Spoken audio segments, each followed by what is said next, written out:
ദൃശ്യം 3 ആക്ച്വലി അതിന്റെ ഷൂട്ട് വലിയ താമസമില്ലാതെ അതിന്റെ സ്ക്രിപ്റ്റ് വർക്കൊക്കെ കഴിഞ്ഞു.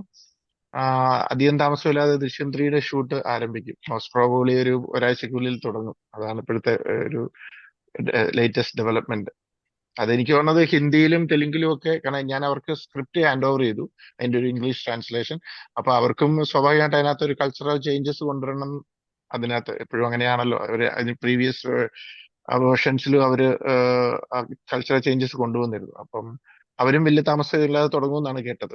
എപ്പോഴത്തേക്കാണ് നിങ്ങൾ കണക്കൂട്ടുന്നത് ദൃശ്യം തിയേറ്ററുകളിലേക്ക്? അല്ല, അതറിയില്ല. അത് കുറച്ച് കാര്യങ്ങളുണ്ട്. അതിന്റെ ഒരു ഡിസ്കഷൻ, റിലീസിംഗ് ഡേറ്റിന്റെ തീരുമാനം ഇതുവരെയായിട്ടും ആയിട്ടില്ല. അത് പ്രൊഡ്യൂസർ സൈഡിൽ അതിൽ നിന്നാണ് എനിക്ക് അവരാ തീരുമാനം എടുക്കേണ്ടത്. ഞങ്ങൾക്കൊരു 45-50 ഡേയ്സ് ഷൂട്ടേ ഉള്ളൂ. നമ്മൾ എത്രയും പെട്ടെന്ന് അതൊരു ഫസ്റ്റ് കോപ്പി ആക്കി വെക്കും. ബാക്കി അത് ആന്റണിയാണ് തീരുമാനിക്കേണ്ടത്, റിലീസിന്റെ കാര്യങ്ങളൊക്കെ. എന്തായാലും ഡേറ്റ് ഫൈനലൈസ് ചെയ്തിട്ടില്ല ഇപ്പൊ.